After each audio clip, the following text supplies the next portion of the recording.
Hello Zero Books readers and viewers, it's me again, Douglas Lane, and in this video, I'll be imploring you not to leave the left, despite all its failings. I'll be airing some clips from a podcast by Aimee Terese, turning to Leszek Kolakowski's 1968 essay, The Concept of the Left, and taking some excerpts from Ben Burgis' upcoming book, Canceling Comedians While the World Burns, in order to clarify just what the left is and why the reconception or redevelopment of an international left is still important today.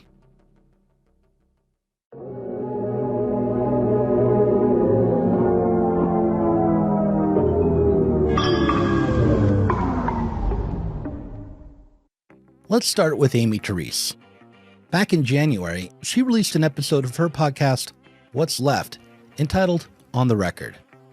The show notes for the episode claimed it would be dedicated to laying out a number of points in considerable detail and to correcting ongoing misrepresentations of Aimee's work.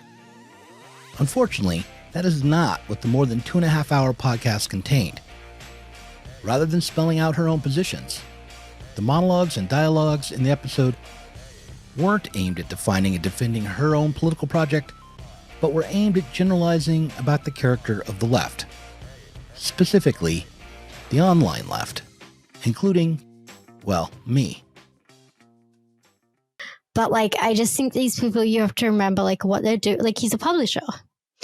He is doing what publishers do, which is try to, he'll defend Angela to the extent that it's commercially beneficial to do so. And then to the extent that it's commercially beneficial to not do so, or to denigrate other publishers, or to criticize anyone who would dare step outside of that left-right bubble, then he'll do that. It isn't the case that attacking Angela Nagle is a good marketing strategy for Zero Books, nor would it be a good political move given our aim to rethink the struggle for socialism and critical theory. Our marketing strategy is about directing people to consider our authors and their contributions to the current struggles on the left. We don't want our readers to simply believe what we publish, but to critically engage with our authors and their ideas. So when I critiqued Angela Nagle's stance on open borders, I wasn't aiming at damaging her personally, nor was I merely trying to hold on to any left credentials within this online milieu that I might have, but I was trying to get people to engage with current political problems through an engagement with Nagle, and to develop my own understanding of the question of immigration from a socialist perspective, while reminding people that Nagle wrote a very good book called Kill All Normies, a book that you should read if you haven't.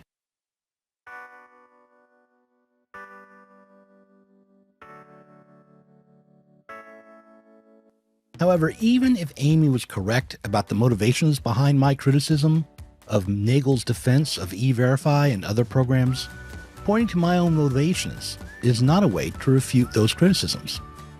An ad hominem argument is considered a fallacy because it sidesteps argumentation altogether. The underlying assumption of an ad hominem argument is that the source of a claim determines the truth value of the claim. But in fact, what determines the truth of an argument is not the intentions or character of the person arguing, but in fact is to be found in the argument or claim itself. That's why even the biggest clowns with the worst motivations can sometimes tell the truth. We should have never been in Iraq. We have destabilized the Middle East. But so you still think he should be impeached? I think it's my turn, isn't it? You do whatever you want. You call it whatever you want. I want to tell you, they lied. Okay. They said there were weapons of mass destruction. There were none, and they knew there were none. There were no weapons of mass destruction. All right. Governor Bush. While Donald Trump was building a reality TV show, my brother was building a security apparatus to keep us safe, and I'm proud of what he did. And he's had the gall to go after my mother. The World Trade Center came down during your brother's reign. He's had the gall to go after my mother. Remember that. Hold on. Let me finish this. He's had the gall to go after. If you enjoy these videos, you should click on the subscribe button and click that bell. And you should also consider supporting us on Patreon. Patrons get access to our behind-the-scenes parrot room discussions, where we let our hair down, dish out gossip, or go into the weeds on topics such as the tendency of the rate of profit to decline, imperialism, and the critical theory of Bernard Morton Capel. You'll also get access to our podcasts on From Crisis to Communization, Reform and Revolution, and the history of the Russian Revolution, just as soon as I can coordinate times to record with Danny and or my kids. Your support makes videos like this one possible. Thanks for watching. However, there's a reason that Aimee Terese has gained a following both on Twitter and through her podcast, and that reason is that her descriptions of the online left ring mostly true, even if they are impressionistic. I think it's mostly true that the American left specifically has been captured by the Democratic Party, and that around the world, the people who define themselves as radicals or leftists are, to a greater or lesser degree, captured by the left wing of capitalism. Whether that left wing is called a Labor Party, a Socialist Party, or the Democratic Party. And given that the radical left has mostly been captured by the Democrats in the United States, behavior of the left online reflects the same incoherence and reactionary tendencies that the left wing of capitalism embodies. Still, we can't escape capital and its influence simply by attacking this and that online influencer. We can't create a project for socialism out of our own grievances against the pseudo-left. Instead, we'll need to develop a political project that is independent of the Democrats, the Green Party, various populist movements, labor, and the rest.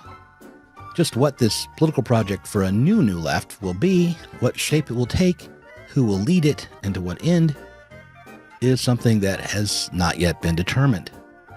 But the first step will be recognizing our defeat and our capture, while the second step will be to remember what the left is and what it's for.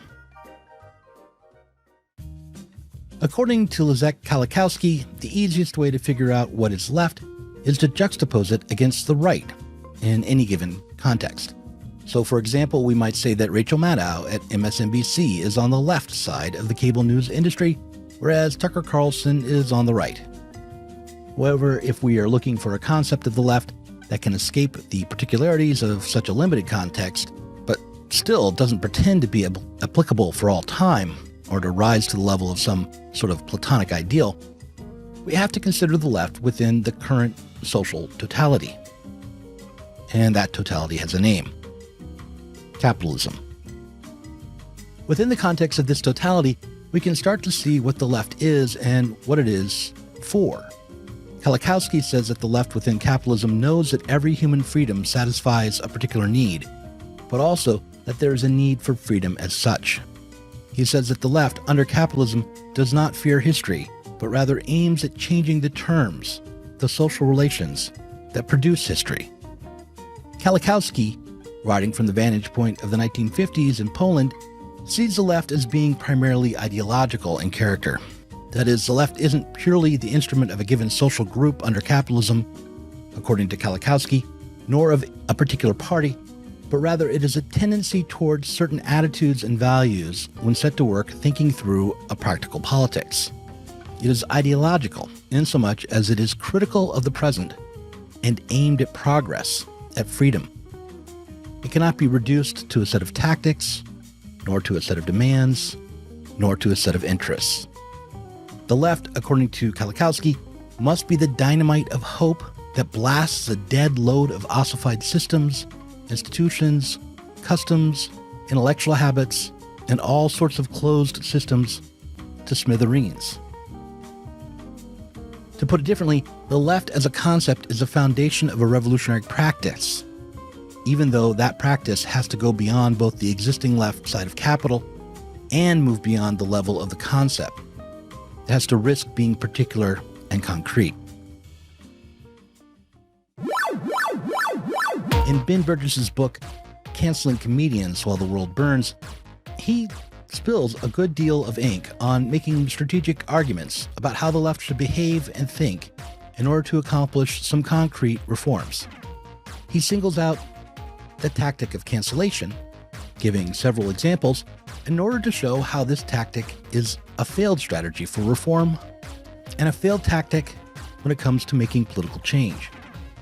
What he doesn't do is postulate that there is an ulterior motive behind these tactics, or that there is a false left that chooses this approach instead of better ones, precisely in order to undermine the left. Others, for instance Adolph Reed, do go that far. Reed claims that woke politics that focus on the equity rather than redistribution are a kind of class politics, only they're an upper class politics. But when he sees people on the left embracing the tactic of cancellation or of a naive anti-racism, he doesn't condemn the left as a concept or even as an historical entity, but rather mourns the left's passing. The question for someone who is committed to the concept of left should be, why did we arrive at this point? What are the theoretical reasons, the kinds of thinking that emerged historically that created this disconnect between the working class and what calls itself the left? However, the question I would want to put to those post-leftists, the anti-leftists, is different. It's this: what function does this anti-working class left serve for them? For example, we all know, I hope they're so well known, Lacan's outrageous statement that even if, it's a little bit male chauvinist, but nonetheless, even if a jealous husband claims that his wife is cheating him, that she sleeps around with other men, even if they are all true, his jealousy is still pathological. Here I think that many fake leftists fell into the trap of accepting the terms of the debate.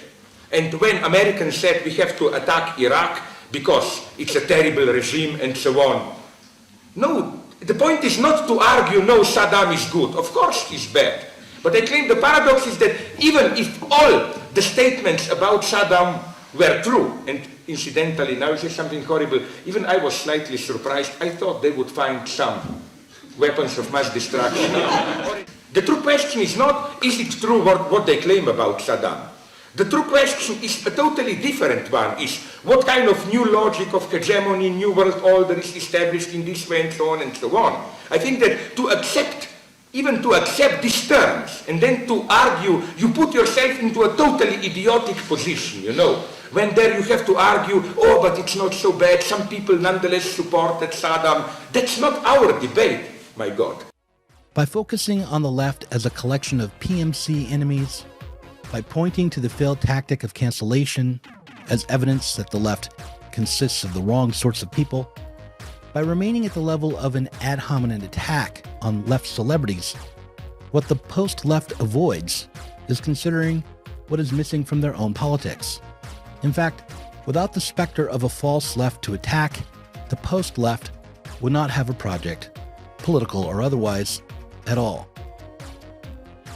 At Zero Books, we don't need the post-left, or the woke left, or more accurately, if we sometimes behave as if we do need them, we are at least attempting to break from this pathology of the jealous husband, to let go of the idea that the problem is outside of our own practice, to realize that we are in something like a symbiotic relationship with our ideological enemies, and that by fighting them, we are refusing to understand our own weakness. That's the aim.